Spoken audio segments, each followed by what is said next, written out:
சாமி, இந்த கர்மா அதற்கு விளக்கம் தாருங்க. கர்மா அப்படின்றது என்ன அப்படின்னா செயல் அல்ல, செயலின் பின்னால் உள்ள நோக்கம் தான் கர்மா.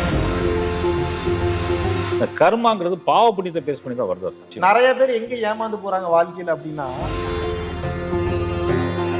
உயிர் சக்தின்னு ஒரு விஷயத்த அடிக்கடி சொல்றீங்க. உயிர் சக்தினா என்னங்கிறத நம்ம ஓரளவுக்கு எளிமையா சொல்லிருங்க சார். உங்களுடைய ஸ்பெர்ம் தான் உங்களோட உயிர் சக்தி. ஒருவருடைய உயிர் சக்தி எந்த அளவுக்கு அதிகமாக இருக்கிறதோ அவங்களுடைய இன்டெலிஜென்ஸ் அந்த அளவுக்கு ஹை லெவல். பாவம் செய்யறேன், சந்தோஷமா இருக்கேன், நான் இவ்வளவு கோயிலுக்கு போறேன், தர்மம் பண்றேன், எல்லாம் பண்றேன், நான் கஷ்டப்படுறேன், அது காரணம் என்ன? இல்ல, முதல்ல இந்த கேள்வியே தப்பு.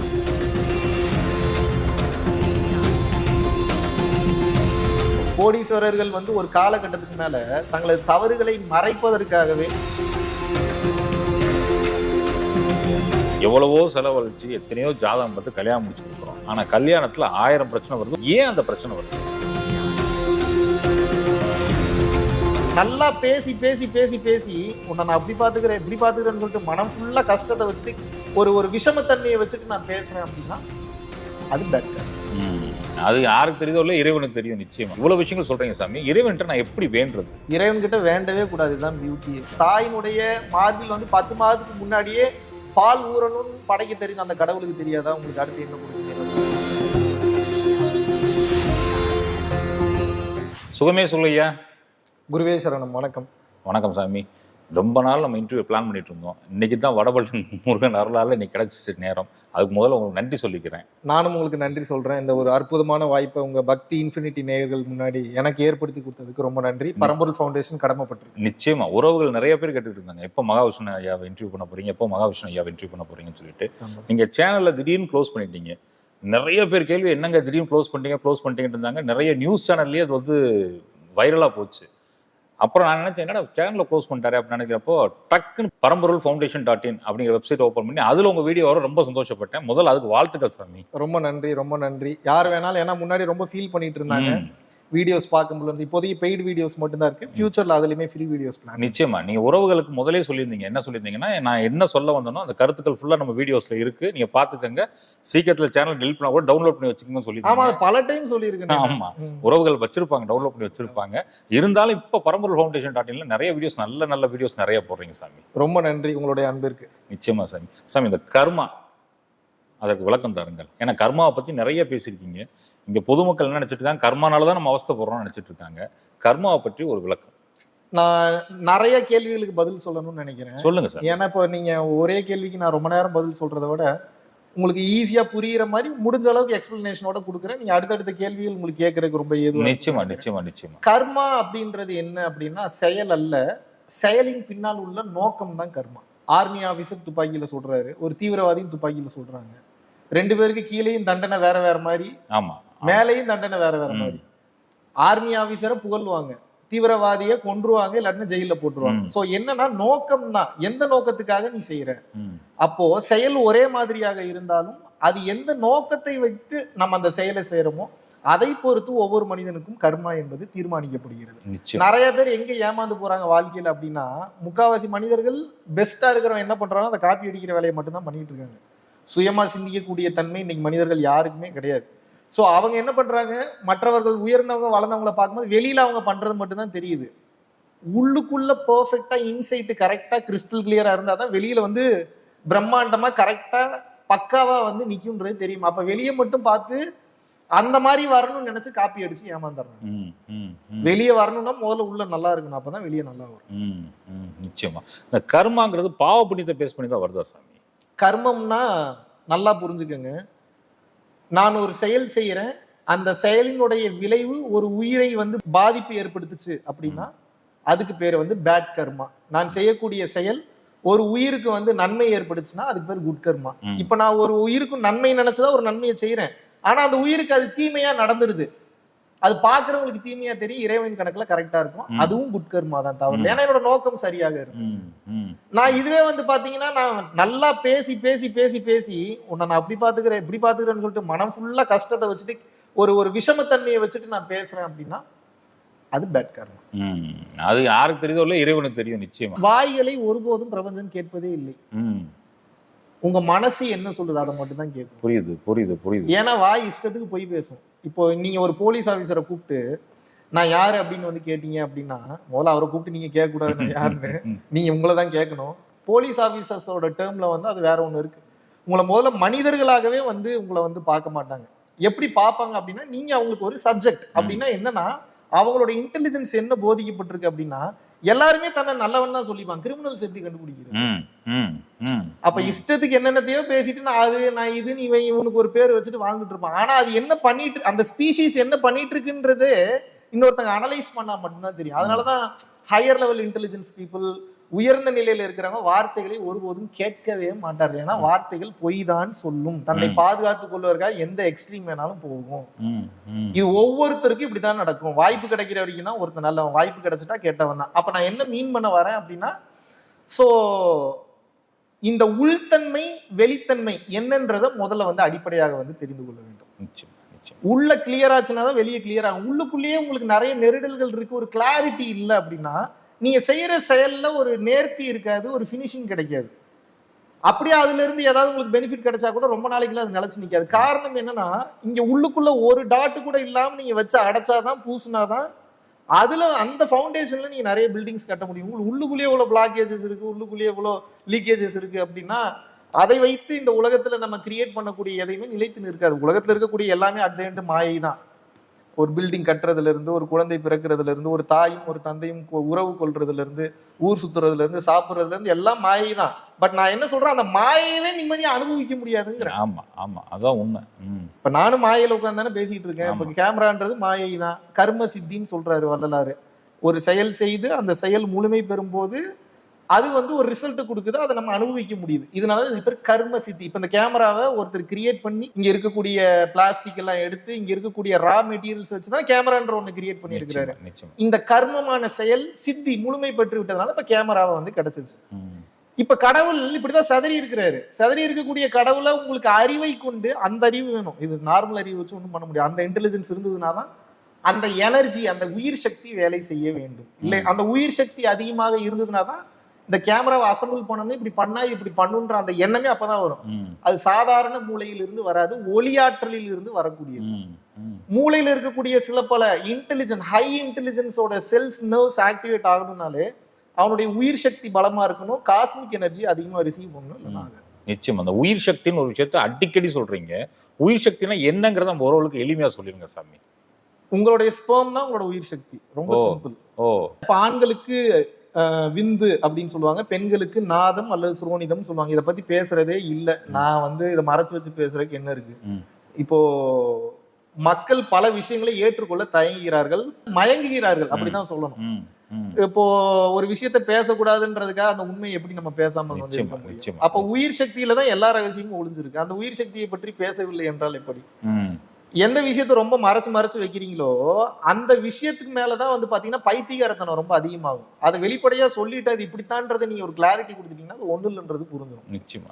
ஒருவருடைய உயிர் சக்தி எந்த அளவுக்கு அதிகமாக இருக்கிறதோ அவங்களுடைய இன்டெலிஜென்ஸ் அந்த அளவுக்கு ஹை லெவல்ல இருக்கும். இப்போ ஒரு எக்ஸாம்பிளுக்கு, இப்ப ஆண்களுக்கு எக்ஸ் அப்படின்ற குரோமோசோம்கள் இருக்கு, இப்ப பெண்களுக்கு ஒய் அப்படின்ற குரோமோசோம்கள் இருக்கு. ஒரு எக்ஸாம்பிளுக்கு அப்படின்னா அதனுடைய அக்கவுண்ட் எந்த அளவுக்கு அதிகமா இருக்கு அந்த அளவுக்கு ஹெல்த்தியா இருக்குன்னு அர்த்தம். நைட் ஆனா சீக்கிரம் தூங்குறது 8, மேக்சிமம் 9, மிஞ்சி போனா 9, அதுக்கு மேல முடிச்சுட்டு இருக்க கூடாது. அப்படி தூங்குனீங்கன்னா உயிர் சக்தி அதிகமாகும், வேஸ்ட் ஆகாது. அடிக்கடி மாஸ்டர்பேஷன் பண்ணக்கூடாது. மாஸ்டர்பேஷனே பண்ணக்கூடாதுன்னு சொல்ல, பண்ணாம இருந்தீங்கன்னா சந்தோஷம். இன்னைக்கு இருக்கக்கூடிய மக்களுடைய நிலைமையை கண்காணித்து சொல்றேன். அடிக்கடி மாஸ்டர்பேஷன் பண்ணீங்கன்னா அதிகமாக உயிர் சக்தி விரயமாகும். அடிக்கடி உடல் உறவு கொண்டால் அதிகமாக உயிர் சக்தி விரயமாகும். அடிக்கடி போன் ஒன்னா உயிர் சக்தி வந்து ரொம்ப ரொம்ப விரயமாகும். எப்ப வந்து உங்களுக்கு பிடிக்காத செயல்களை கஷ்டப்பட்டு செய்யறீங்களோ, அதனால 100 கோடி ரூபாய் வருமானம் வந்தாலும் சரி உங்களுக்கு உயிர் சக்தி விரயமாகும்.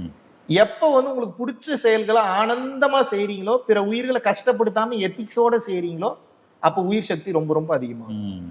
புரியுதா நான் சொல்றேன்? நிச்சயமா புரியுது. எந்த அளவுக்கு உங்களுடைய ஸ்பெர்ம் நல்லா ஹெல்த்தியா இருக்கோ அந்த அளவுக்கு உங்களுடைய தேஜஸ் முகத்துல அந்த அளவுக்கு இருக்கும். அதனுடைய வெளிப்பாடு தான் அது. சோ விந்து விட்டவன் நொந்து கெட்டான்னு அதனாலதான் சொன்னாங்க. விந்து விட்டவன்னா ஒரு முறை விட்டவன் அல்ல, ஒவ்வொரு முறையும் வீணாக விட்டவன் நொந்து கெட்டான். நிச்சயமா. சோ என்ன அப்படின்னா, இப்ப குடும்பத்துக்கு பயன்படுத்தலாம். இப்போ இல்லறத்துல இருக்கிறேன், அப்ப நான் எப்படி எல்லாமே பண்ணலாம். பட் பிரச்சனை என்ன அப்படின்னா, அளவு கடந்த அதிகமான முறை போகும்போது தேவையில்லாத பிரச்சனைகள் ஏற்படும். நிச்சயமா. வாரம் இருமுறை, நாள் இருமுறை, மாதம் இருமுறை, வருடம் இருமுறைன்னு சொல்லியிருக்காங்கல்ல. நாள் இருமுறைனா என்ன? மலஜலம் கழிக்கிறது. வாரம் இருமுறைனா எண்ணெய் தேய்ச்சி குளிக்கிறது. வருடம் இருமுறைனா பேதிக்கு மருந்து எடுக்க. இடையில ஒண்ணு விட்டுட்டேன். மாதம் இருமுறை, அதான் உடல் உறவு. அதான் உடல் உறவு. எல்லாம் எழுதி வச்சுட்டு போயிட்டாங்க, ஃபாலோ பண்றது இல்ல. நிச்சயமா. இந்த எண்ணங்களுக்கு உயிர் சக்திக்கும் ஒரு தொடர்பு இருக்குல்ல சாமி? கிட்டத்தட்ட ஒரு நாளைக்கு ஒரு 60,000 72,000 எண்ணம் வருது. அதற்கும் உயிர் சக்திக்கும் ஒரு தொடர்பு இருக்குல்ல, அதை சொல்லுங்க சாமி. உங்க உயிர் சக்தி ரொம்ப அதிகமா இருக்குன்னா அந்த எண்ணங்கள் ஏற்படுத்தக்கூடிய தாக்கத்தை இது வந்து சமாளிச்சிடும். உங்களோட உயிர் சக்தியோட லெவல் ரொம்ப கம்மியா இருக்குன்னா ஏற்படக்கூடிய எண்ணங்களுக்கு எல்லாம் விளக்கம் கொடுத்தே நம்ம வாழ்க்கை வீணா போயிடும். நமக்கு ஏற்படக்கூடிய எண்ணத்துக்கு நமக்கே விளக்கம் கொடுத்து ஓவர் திங்கிங் மாதிரி ஸ்ட்ரெஸ் ஆகி டிப்ரெஷன் ஆகி சீக்கிரம் செத்து போயிடும். உங்களோட உயிர் சக்தி ரொம்ப அதிகமா இருக்குன்னா ஒரு சிந்தனை வரும்போதே, ஒரு எண்ணம் வரும்போதே அந்த சிந்தனையும் அந்த எண்ணத்தையும் வைத்து நான் என்ன செய்வது, இது தேவையா தேவையில்லையான்ற அளவுக்கு இன்டெலிஜென்ஸ் வேலை செய்ய ஆரம்பிச்சிடும். இப்போ ஒரு ஜேசிபில நீங்க ஏறி உட்கார்ந்துருக்கீங்க, பட்டன் சின்ன சின்ன பட்டனா தான் இருக்கும். ஆனா வந்து பாத்தீங்கன்னா அதனுடைய முன்னாடி இருக்கக்கூடிய வாங்கி ரொம்ப ரொம்ப பெரிய கல்லெல்லாம் வந்து தூக்கிடும். உங்களுக்கு நான் சொல்றது வந்து புரியுது. இங்க கையில ஹேண்டில் பண்றது ரொம்ப சிறுசா தான் இருக்கும். ஆனா வந்து அது பண்ற வேலை வந்து ரொம்ப ரொம்ப பெருசு. அதே போலதான் இதுன்னு வந்து நான் சொல்றேன். இது பார்ப்பதற்கு சிறியது போல இருந்தாலும் இதை நீங்க ஷேப் அப் பண்ணி இதை பக்காவா ரெடி பண்ணும்போது வெளியே காட்டக்கூடிய ரிசல்ட்ஸ் வந்து மிக மிக மிக மிக அதிகமாக இருக்கும். நம்ம உறவுகளுக்கு ஒரு கேள்வி அடிக்கடி வந்துகிட்டு இருக்கு.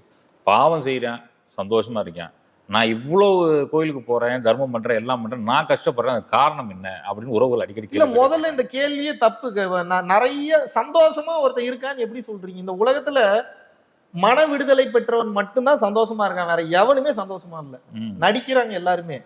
இப்ப எனக்கு வயசு 40னா அடுத்த 60 வருஷம் வரைக்கும் நான் வாழணும்னா இங்க நான் பெஸ்டானவன் காமிச்சுக்கணும். நான் ஒரு ஃபெயிலியர் மாடல் காமிச்சிட்டா வரக்கூடிய வருமானம் வராது, இருக்கக்கூடிய பிசினஸும் போயிடும். அதனால நடிக்கிறாங்க எல்லாருமே.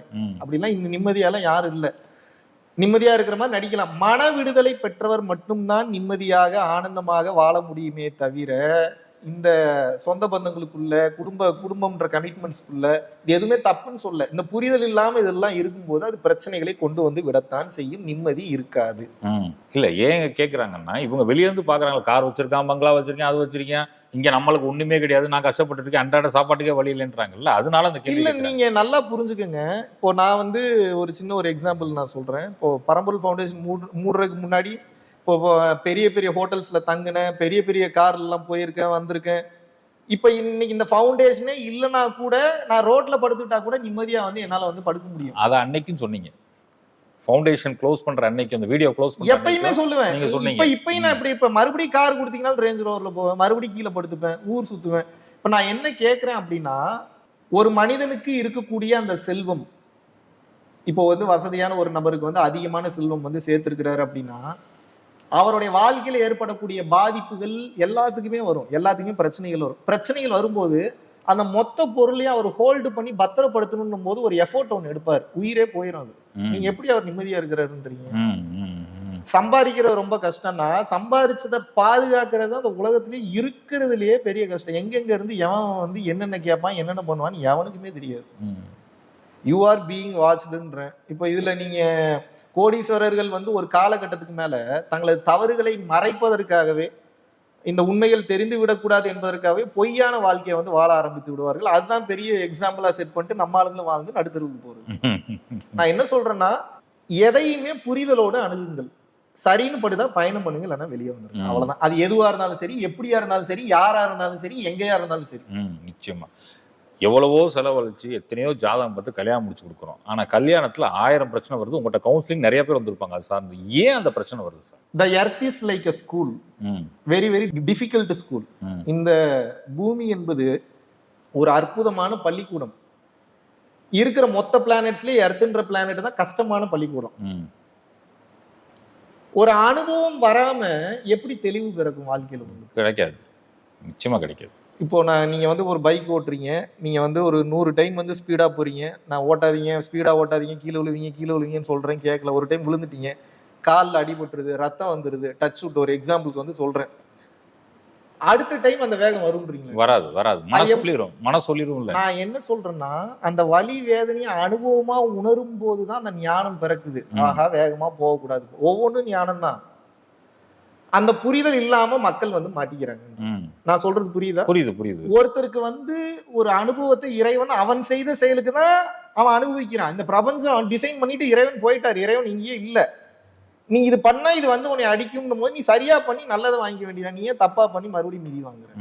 பிரச்சனை என்பது பிரச்சனை அல்ல. நீ கிரியேட் பண்ண பஞ்சாயத்து உன்கிட்ட வந்து கேள்வி கேட்குது. போன ஜென்மத்துல முடிக்க முடியல, அதுக்கு முந்தின ஜென்மத்துல முடிக்க முடியல, அறிவு கூர்ந்து டைமை வேஸ்ட் பண்ணாம இந்த ஜென்மத்திலேயே அதை கரெக்டா செட்டில்மெண்ட் பண்ணணும் அது கேட்குது. அதுக்கு பேர் தான் பிரச்சனை. அதுக்கு பேர் பிரச்சனை கிடையாது. நீங்க பண்ணதினுடைய விளைவு வந்து நிக்குது. கேள்வி கேட்குது. ஆள் மூலியமா கேட்கும், நபர் மூலியமா கேட்கும், இல்ல ஏதோ ஒரு இன்ஸ்டிடியூஷன் மூலியமா கேட்கும். ஆனா கேட்கும். நம்ம தான் பதில் சொல்லணும். அந்த சவாலுக்கு காரணம் புரிதல் இல்லாததான். கல்யாணத்துல 2 பேரும் புரிஞ்சுக்காம அடுத்த நிமிஷம் என்ன யோசிப்பீங்கன்னு உங்களுக்கு தெரியாது. உங்க மனைவிக்கு மட்டும் எப்படி தெரியும்னு கேட்குறேன். ஒரு மனசு அடக்குறதே கஷ்டமா இருக்கு. 2 மனசு எப்படி சேர்த்து அடக்குவீங்க? அது முடியாத காரியம். பிறந்ததுல இருந்து இறக்குற வரைக்கும் நீங்க என்ன தெரியுமா பண்ணிட்டு இருக்கீங்க? மூவ்மெண்ட் பண்ணிட்டு இருக்கீங்க, கையை கால ஆட்டிட்டு இருக்கீங்க. இதை ப்ரூவ் பண்றது எப்படின்னா, வானத்து மேல நின்று மொத்த பேர்த்தையும் பாருங்க, கேட்காது, கையை கால ஆட்டிட்டு தான் இருக்காங்க மொத்த பேரும். நீங்க ஃபிளைட்ல சொன்ன எக்ஸாம்பிள் மாதிரி அதே மேல ஃபிளைட்டுக்கு போயிட்டோம்னா கீழே எல்லா உருவம் சிறுசா தெரியுது. சிறுசா தெரியுது, எல்லாம் கையை கால தான் ஆட்டிட்டு இருக்காங்க. இதுல என்ன நல்ல மூவ்மெண்ட், கெட்ட மூவ்மெண்ட்? பிற உயிர்கள் ஆனந்தமா இருந்ததுன்னா நல்ல மூவ்மெண்ட், பிற உயிர்கள் வந்து அதனால வருத்தப்படுது, கஷ்டப்படுது அப்படின்னா கெட்ட மூவ்மெண்ட் அப்படின்னு நீங்க எடுத்துக்கிறீங்க. ஆனா நல்லது கெட்டது ரெண்டுமே இறைவனின் படைப்பு தான் நான் சொல்றேன். இப்ப தியானம் அப்படிங்கிற ஒரு விஷயத்த சொல்றீங்களா? தியானத்தினால என்னென்ன அற்புதங்கள் நடக்கும் சாமி? தியானம் என்பது என்னன்னா, பணத்தை அச்சடிக்கக்கூடிய மிஷின் இல்ல, பணம் எப்படி அச்சடிக்கப்படுகிறதுன்ற அறிவை சொல்லி கொடுப்பது. ஒரு எக்ஸாம்பிள் நான் சொல்றது புரியுதா உங்களுக்கு? இந்த தியானம் வந்து உங்களுக்கு என்ன சொல்லி கொடுக்கும்னா, ஒவ்வொன்றும் உண்மையாவே என்ன அப்படின்றத சொல்லி கொடுக்கும். சொல்லி கொடுத்த அறிவிலேயே நீங்க பாக்குறீங்க அப்படின்னா, சொல்லி கொடுத்த அறிவு மட்டும்தான் உங்கள் கண்களுக்கு தெரியும். ஒரே பொருளை பல லட்சக்கணக்கான ஆங்கிள் பார்க்கலாம். ஆனா நீங்க ஒரே ஆங்கிள் தான் ஒரு பொருளை பார்த்துட்டு இருக்கீங்க. இந்த மீதி இருக்கக்கூடிய பல லட்சக்கணக்கான ஆங்கிள் எப்ப பார்க்க போறீங்க? நான் ஏன் பார்க்கணும்னு கேட்காதீங்க. நீ இந்த பொருளை பார்க்க வேணாம், பார்க்க வேண்டிய பொருள்ல பார்க்கணும்ல. நான் சொல்றது புரியுதா? புரியுது. அப்ப ஒரு மனிதன் எங்க வந்து மிஸ்டேக் பண்றான் அப்படின்னா, கற்றுக்கொண்ட அறிவை வைத்தே இந்த உலகத்தை அணுகும் போது, கற்றுக்கொண்ட அறிவை வைத்தே ஒவ்வொரு பொருள்களையும் அணுகும் போது, கற்றுக்கொண்ட அறிவை வைத்தே அலட்சியமாக அணுகும் போது, அந்த ஆக்சுவல் சிச்சுவேஷன், அந்த பொருள், அந்த மனிதர் உண்மையாகவே தரக்கூடிய பொக்கிஷத்தை இழந்து விடுகிறான். நீங்க எப்ப ஐடென்டிட்டி இல்லாம காலியா ஒரு பொருளையோ ஒரு சூழ்நிலையை போய் நீங்க அணுகிறீங்களோ, அப்பதான் அதுல இருக்கக்கூடிய உண்மைத்தன்மை புரியும். நீங்க உண்மைத்தன்மை இப்படி உங்க வாழ்க்கையில நீங்க போற ஒவ்வொரு இடத்துலயும் உண்மைத்தன்மையை பார்க்க கத்துக்கிட்டீங்கன்னா தான் ஒவ்வொரு விஷயத்துலயும் பார்க்க கத்துக்கிட்டு, ஒரு சில நேரத்துல உண்மைத்தன்மையை பார்ப்பீங்க, ரியாக்ட் பண்ற சுச்சுவேஷன் இருக்கும், சில நேரத்துல பண்ண முடியாத சுச்சுவேஷன், அமைதியா வர மாதிரி இருக்கும். ஆனா you have to find the truthfulness in each and every situations of your life. நம்ம அதை தவற விடும் போது நம்ம வந்து வாழ்க்கையில் கோட்டை விட்டு. அதே மாதிரி பிரம்ம முகூர்த்தம்ன்றது எல்லாம் ஒரு 4 to 6, 4 to 5 சொல்றாங்க. ஆனா நீங்க 3:30 ரொம்ப அழுத்தி சொல்றீங்க. 3:30 அப்படி என்ன சிறப்பு இருக்கு? இது ஆல்ரெடி 2 வீடியோ சேனல்லயே பேசியிருந்தேன். இப்ப சேனல் இல்லாதனால மறுபடியும் சின்னதா ஒரு சொல்லுங்க, நம்ம உறவுகள் சொல்லுங்க சாமி. அதாவது இந்த காலை நேரத்துல வந்து பாத்தீங்கன்னா, அமுதக்காற்று என்பது பூமிக்கு வரக்கூடிய நேரம்னு வள்ளலார் சொல்றாரு. அமுதக்காற்றுனா ஓசோன், வேற ஒண்ணும். அவர் தான் தமிழ்ல சொல்றாரு, நம்ம இங்கிலீஷ்ல சொல்றோம், அவ்வளவுதான். அப்ப அந்த காலையில அந்த O3 அப்படின்னக்கூடிய அந்த எனர்ஜி வந்து அதிகமாக பூமியை வந்து அடைகிறது. பறவைகளும் விலங்குகளுமே தூங்கக்கூடிய நேரம் அந்த 3:20 to 4:20ன்றது. காலையில அந்த பைக்கு, லாரி, கார் ஓட்டிட்டு போறவங்களுக்குலாம் அவங்களுக்கு அந்த நேரம் ரெகுலரா ஓட்டுறவங்களுக்கே கண் அசத்தும். அந்த நேரத்தில் மனிதனுடைய எண்ண அலைகள் அந்தந்த நாட்டினுடைய ஜிஎம்டி படி காலையில 3:20 to 4:20 நான் சொல்றது. சோ அந்த நேரத்தில் அமர்ந்து பயிற்சியோ இல்ல ஏதோ ஒரு விஷயத்த நினைச்சிட்டு இருந்தாலே எந்திரிச்சிங்கனாவே போதும். எந்திரிச்சிங்கன்னா அடுத்து என்ன எண்ணங்கள் ஓட ஆரம்பிச்சிடும். காலையில அந்த டைம்ல நீங்க எந்திரிச்சிங்கன்னா தேவையில்லாத எண்ணம் ஓடவே ஓடாது. இப்ப நான் ரொம்ப ரொம்ப அட்வான்ஸ்டு பீப்புளால தான் 3:20 இருந்து 4:20 எந்திரிக்க முடியும். ஏன்னா பல பேர்னால இன்னைக்கு எந்திரிக்க முடியறதுல அப்படியே ஒரு வாரம் எந்திரிச்சாலும் அன்னைக்கு ஃபுல்லா தூங்குற மாதிரி சுச்சுவேஷன் வந்து ஆயிடுது. அதனால நான் என்ன சொல்றேன்னா, 5 மணிக்கு எழக்கூடிய பழக்கத்தை ரெகுலரா வச்சுக்கோங்க. 5 மணிக்கே உங்களுக்கு வந்து அந்த ஆற்றல் நிச்சயமாக கிடைக்கும்.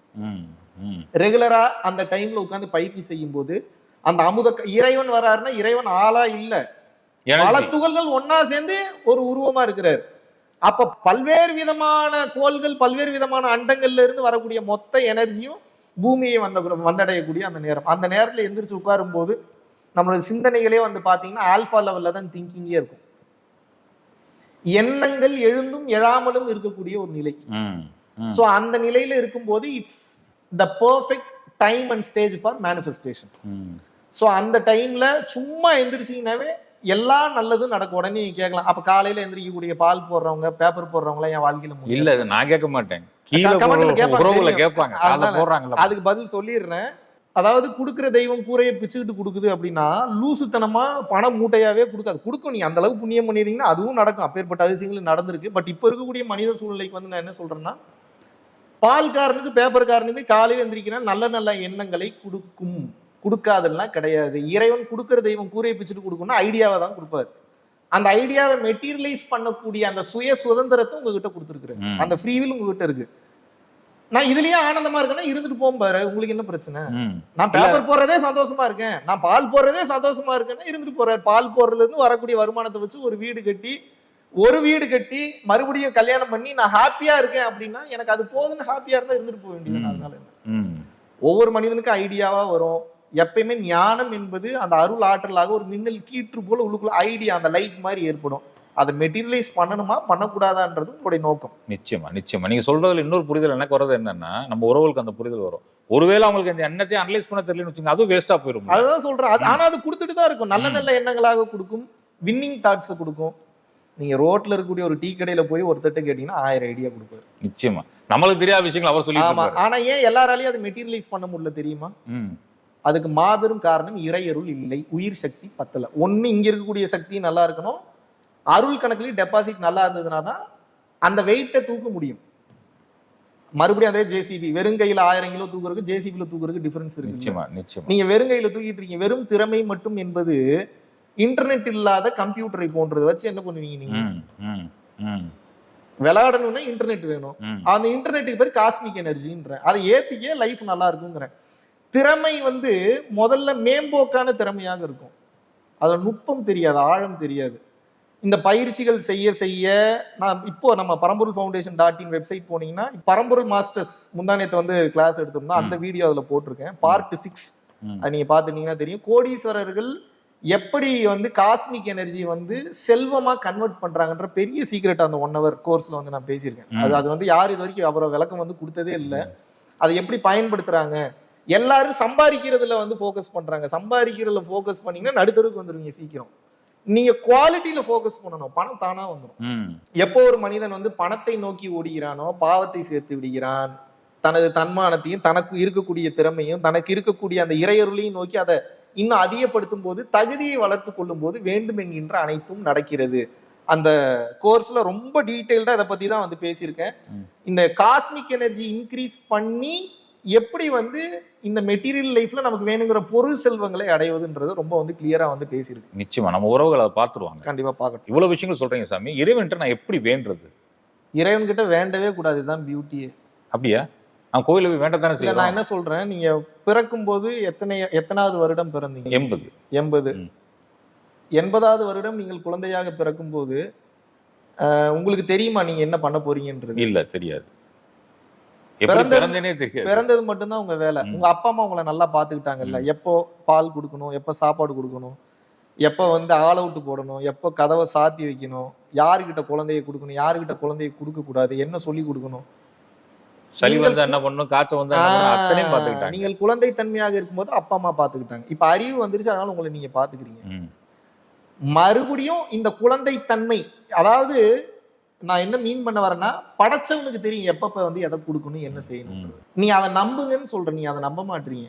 அதாவது மார்பில் பால் குடிக்கக்கூடிய குழந்தைக்கு அந்த சூழ்நிலை ஏற்படுவதற்காக அந்த தாயினுடைய மார்பில் வந்து 10 மாதத்துக்கு முன்னாடியே பால் ஊறணும்னு படைக்க தெரிஞ்ச அந்த கடவுளுக்கு தெரியாதா உங்களுக்கு அடுத்து என்ன கொடுக்கணும் என்ன கொடுக்கணும்? இப்ப பிரச்சனை என்னன்னா, நான் அறிவாளின்னு நினைச்சுக்கிறீங்க, என் அறிவுக்கு மேல ஒரு பெரிய அறிவு இல்லைன்னு நினைச்சுக்கிறீங்க. அதனால நான் தான் பண்றேன்ற திமிர அகங்காரம் வந்துருது.